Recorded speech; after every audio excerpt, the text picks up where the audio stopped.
Aizved skatītājs Boiko ciematu Ukrainā, kas ir Karpatu kalnos. Tā ir vieta, kur cilvēkiem vēl joprojām ir saglabājusies kaut kāda mistiskā uztvere par pasauli. Pats fotogrāfs, kurš uzaudzis lielpilsētā, atzīst, ka viņu vienmēr ir interģējusi dzīve nelielās kopienās. Ukrainas ciems Boiko kļuva par vietu, kur īstenojās Jāna ilūzijas par idilisko lauku dzīvi.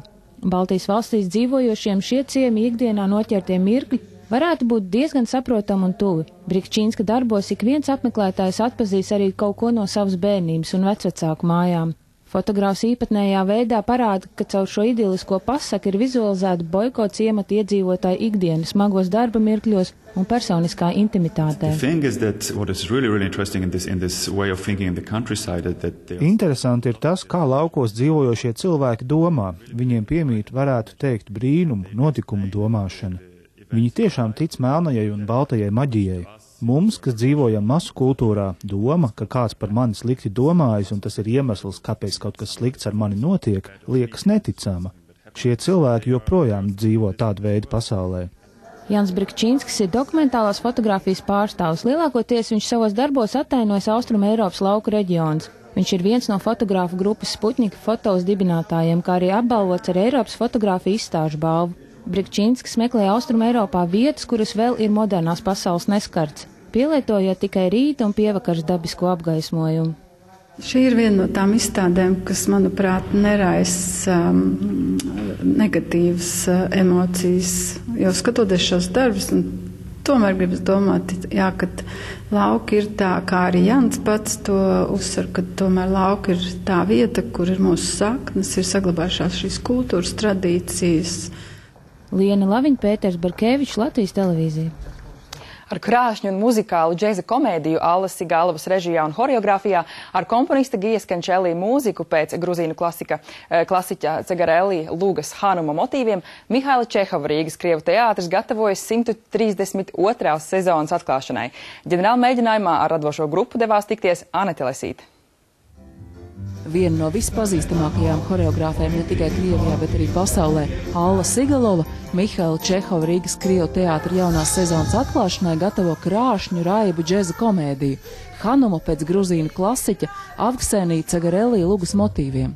Tur mīlestība atraktīvi savīsies ar divu savedēju atjautību un sāncensības garu izplicināšanas mākā, kur Veronikas Plotņikovas sievišķiet viltīgajai Hanumai ir veiksmīgi jāizprecina izputējs kņas.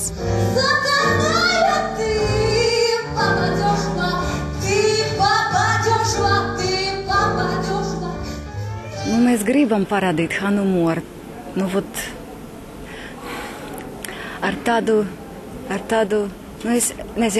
tādu humoru un vieglumu un maigumu.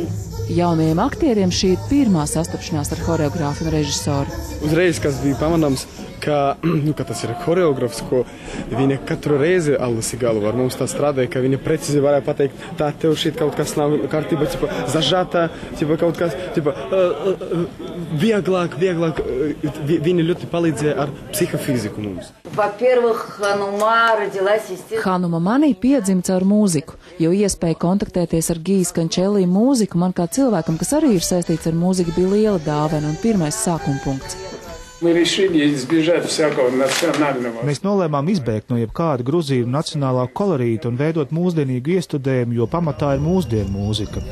Radīt fantastisku pilsētas tēlu, ažūrām dekorācijām, kas atgādina seno Tbilisī, man iedvesmoja Mandelštama dzeja. Es neko negribu teikt, tāpēc, ka neko neesmu darījis. Kaut kad 19. gadsimta otrajā pusē uzrakstīju šo mūziku un ar to viss beidzās. Kādreiz šo darbu iestudēja Tovstonogovs, un pēc tam tas izplatījās venēriskās slimības ātrumā pa visu Padomju Savienību, un esmu priecīgs, ka šī slimība ir atnākusi arī uz Rīgu. Un tā leģendārā gruzīnu komponista Gijas Kančēlī mūziku Latvijā spēlē mūziķa grupa Ksilem trio. Kančēlī mūzikā ir tāds brīnums, ka viņa visu laiku mainās, un viņa ir pārsteigumiem bagāta. Kas man jebkādā veidā uzrunā tieši muzicējot un spēlējot Kančēlī mūziku, ir šī te skumja sajūta. Ģenerāla mēģinājumu vēroja Anete Lesīte un Mārtiņš Šalms no Latvijas televīzijas. Ar teātra jaunumiem noslēdzam kultūras ziņas, laiks sporta.